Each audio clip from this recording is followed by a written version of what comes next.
Hello, welcome to Raising Boys. This is our first episode as Raising Boys. We have changed. We are no longer Conversations with Raising Boys, but welcome to www.raisingboysworld.com. And today we have a special guest, our first male guest, and his name is Dr. Cary Chud. Hello, welcome. Thank you. And he has a new book, Don't Swear with Your Mouth Full. It's out in stores, and I can't wait to talk about it. So whatever your preconceived ideas are about disciplining your children, they will change after this episode. So mark my words. Dr. Chud, yes. Can you tell us a bit about the book, and how is this so dramatically different than everything we've been told in reading our parenting magazines? I mean, we were told time out, different programs, the 1, 2, 3 concept. How is that different, and how is it better? Well, we need help. We have boys. Well, I'm a child psychologist, and when I started supervising other therapists when I was working for the National Health Service Corps, our clinic would see hundreds of kids a week, and I started seeing a trend with the therapists I was training that, boy, these parents aren't doing what they're supposed to be doing, or I really think this kid needs medication.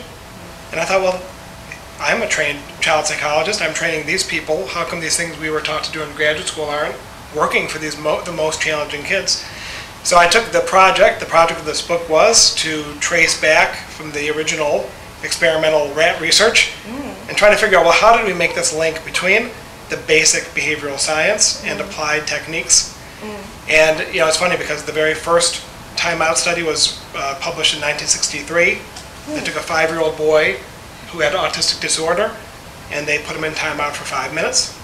I have read that study conservatively 100 times because I keep thinking I'm missing something.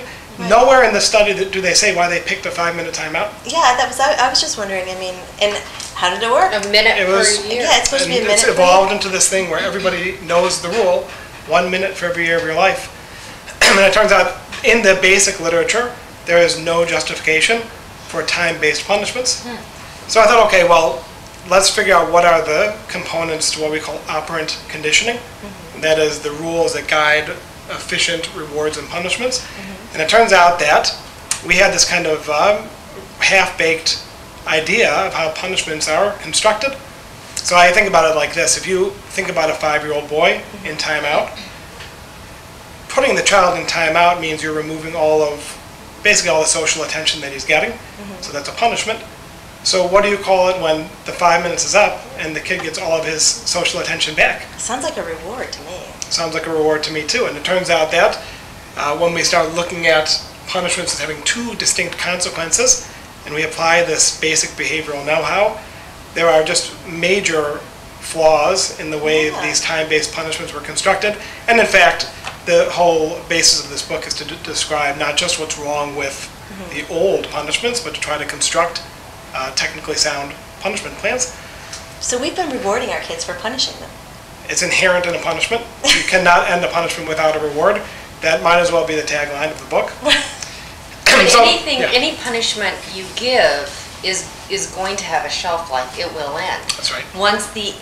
By nature, once it ends, then a reward by nature comes back. That's right. So there's no way to get around that. There's no way to get around that, but there are ways to actually use that to your advantage. And think about it this way: if you have, we were talking about boys here. If you have a rambunctious little boy who wants his sister's toy, and so he doesn't know what to do, he grabs the toy from her, and then mom or dad swoops in and puts that child in timeout for 5 minutes. Fine, we've punished grabbing the toy. But what do we end up rewarding the kid for?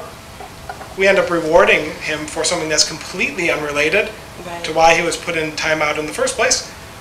I've been calling this behavioral whack-a-mole. It's this idea that if we punish enough bad behavior, we'll magically just have good behavior left. That doesn't seem to work. So it's sort of like a shot in the dark. And so we end up rewarding these kids for breathing in and out for 5 minutes. Right. Or some people say be quiet for 5 minutes. So nowhere in this interaction does the child actually get trained. Right, so you're rewarding the child for being quiet for 5 minutes, which is encouraging children to not communicate with you, which that can't be effective. And the next time they're with their sister and they want their toy, oh, I can't push. Okay, fine, I'll trip. I can't trip, I'll hit. I can't hit. So give us an example of what you would do then to not do a timeout. What would be the What's right your way to handle technique? that? I can't wait. what's your I'm on the technique? edge of my I seat. know. I want to read this. I book know. right Let's now. go. Well, but before I do that, I will say one last thing about this, and that is that really the sole purpose of punishing and rewarding kids is to create motivation. And here, to me, this is probably the best way to describe the problems, which leads into the solution. And that is that if you are just trying to create motivation with your punishment, what if the 5-year-old is motivated after 1 minute? What do you think they do with that 4 minutes of pent-up motivation? Forget about They what find their own saying use for the in first motivation. place. It's a temper tantrum. It's a you're mean. Taking their clothes off. Some kids I work with. But on the flip side, what if they needed 10 minutes of motivation? Well, then you let them out too soon. Right. They A didn't lot of have- times parents will say, "Well, I can't find a consequence that matters to the kid." Oh, that's me. Well, maybe you did find a consequence. I mean, the reason why we like time out is because instead of taking away the toy away or the privilege away, just take the kid away. It's just basically, you deal with everything all in one fell swoop. But again, we're not giving them any use for the motivation. It's kind of like if you reheat spaghetti in a airtight container in the microwave for 5 minutes. If you're lucky, it goes poof. And if you're not, it splatters all over the microwave. Yeah. So what do? Well, you pop the lid. So what we're trying to do is find a constructive use for that motivation. So for example, the simplest version of this, I'm sure everybody here has done this at one point or another. If the 5-year-old is grabbing the cat roughly, nobody puts the kid in the corner for 5 minutes. They say, "Honey, you're going to hurt the cat. You have to pet her nicely like this." It's like for every behavior that you see that you don't like, Right. there has to be a behavior that you would rather see in its place. Okay. And so it turns out that when we look at the technical side of things, ending a punishment based on a corrective activity, in other words, you did something I don't like, everything stops until you're able to demonstrate for me the appropriate behavior. Okay. So I guess my favorite example is when the little baby demands milk. The 3-year-old says, "I want more milk." Nobody says, "Oh, honey, no more milk for the rest of the day." They say, "I didn't hear the magic word." Right. Actually, my personal favorite is, "Mommy, may I please have more milk?" You're punishing, but you're not. Yeah. The child doesn't even see it as a punishment because Right. ultimately punishments are teaching tactics, and they should be part of nurturing and Right. guiding. And so I don't have to wait for my son to be thirsty 2 hours later to get another crack at saying, "Please, I'll catch him being good." Right. I am going to stop their little world, no milk for you until you do say please, so I don't have to. I plug that bad behavior with something preferred. Otherwise, you have a void there that's created. And then we rely on the young child to fill in the void. It doesn't make a whole lot of sense. Right. And frankly, most of us who have more than one kid parent by the next scream or the next crash in the adjoining room, and you never really do catch them being good anyway. Right. So the best time to teach them the good behavior Is the bad thing. is right when you see the bad behavior.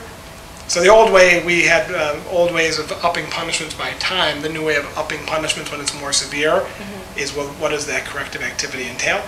And that's a longer discussion, but we do this in many other instances. If the kindergartner runs down the hallway, no one says, "Well, flip a card." Although nowadays they actually are.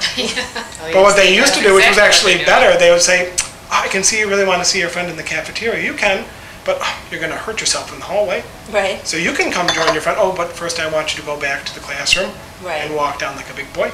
It's giving the child who likes to be in control more control. Which is encouraging their confidence or building their confidence as well, I would think. That's exactly right. And I think it also it keeps the relationship intact. Again, as parents, our job is not just to stop bad behavior, but to encourage good behavior. And my favorite joke of all time is, as soon as your child was conceived, you lost control. You have no control. We're under this illusion also that we have control over our kids. Right. You need the child to learn self-control.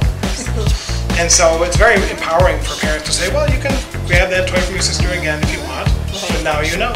Everything stops until you can practice being a good brother or asking for help or whatever behavior that you want to see instead.